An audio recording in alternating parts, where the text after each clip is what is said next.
Hello everyone, आज हम देखने वाले हैं different themes for an essay. Different themes में कौन कौन सी हो सकती है। सबसे पहले डिफेंस आता है हमारे पास, उसके बाद फिलोसफिकल एसेज आते हैं, इसको हम बाद में देखने वाले हैं। इंटरनेशनल रिलेशन के थीम पे आते हैं, सोशल इश्यूज़ पे आते हैं, साइंस एंड टेक्नोलॉजी पे आते हैं, इंडियन इकोनॉमी बेस्ड कोई टॉपिक हो सकता है, पॉलिटी एंड गवर्नेंस से रिलेटेड हो सकता है, एंड एनवायरनमेंट से रिलेटेड हो सकता है।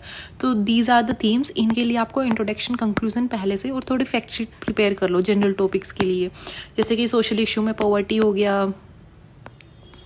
अनएम्प्लॉयमेंट हो गया। इनका थोड़ा डेटा देख लो, इंडियन इकोनॉमी से रिलेटेड आ जाता है, very very important this year. इसके बाद हम देखने वाले हैं मोस्ट इंपॉर्टेंट टॉपिक्स। सबसे पहले आ जाता है हमारे पास न्यूक्लियर टेक्नोलॉजी। न्यूक्लियर टेक्नोलॉजी से रिलेटेड क्वेश्चन आ सकता है क्योंकि अभी शांति एक्ट आया है, तो इसलिए काफ़ी इंपॉर्टेंट हो जाता है। किसी भी प्रकार में आ सकता है ये, जैसे कि या तो ऐसे आ गया या फिर आर्ग्यूमेंट भी आ सकता है। एंड इसके बाद है ग्रीन हाइड्रोजन मिशन। ये हमारे सिविल सर्विसेज में भी प्रीलिम्स में क्वेश्चन आया है, तो ये थीम ही काफ़ी इंपॉर्टेंट है फॉर द एनर्जी सिक्योरिटी।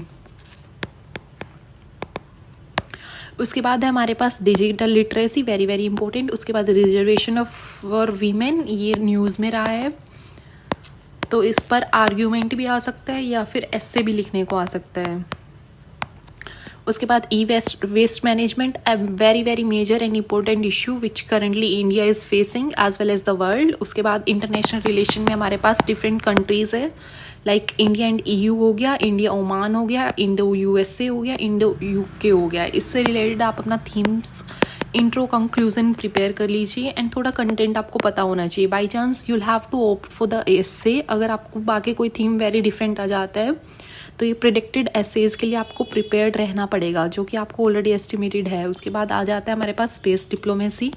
उसके बाद है हमारे पास defence modernisation, this is very very important for the CAPF। उसके बाद आ जाता है वीमेन इन कॉम्बैट रोल्स, ये काफ़ी टाइम से ही इंपॉर्टेंस में रहा है। उसके बाद स्टार्टअप इकोसिस्टम, इसकी डेफिनेशन चेंज हुई है recently and for the economic point of view very important.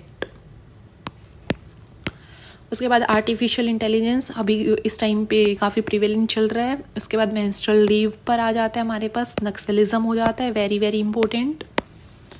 Climate change हो गया, इंडियन इकोनॉमी के लिए प्रिपेयर रहना है आपको, इसमें 2047 का टारगेट है, उसके लिए prepare in advance. Cyber security हो गया हमारे पास, यूनिफॉर्म सिविल कोड, ये काफ़ी टाइम से न्यूज़ में चल रहा है, लास्ट ईयर भी था न्यूज़ में, इस ईयर भी है, so very very important. So these 20 topics for an essay. इस पर ऐसे भी आ सकता है या फिर आर्ग्यूमेंट भी आ सकता है। इन सब के लिए आपको अच्छे से प्रिपेयर रहना पड़ेगा। एक बार फिर से देख लेते हैं।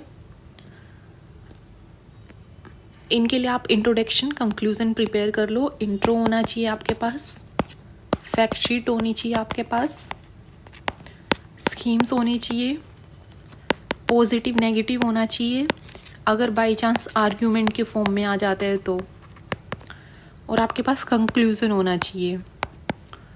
कुछ क्लाइमेट चेंज, जो सोशल इश्यूज़ हो गए, जैसे कि हमारे पास क्लाइमेट चेंज हो गया, डिफेंस हो गया, इकोनॉमी हो गया, स्पेस हो गया, इनके लिए एक बार कोट्स फाइनलाइज कर लो। हम भी नेक्स्ट वीडियो में कोट्स देखेंगे, बट एक बार एक एक कोट फाइनलाइज कर लो। Maybe you can put that in the introduction as well as in the conclusion. So these become very very important. That's all. इन टॉपिक्स को आप अच्छे से प्रिपेयर कर लेना।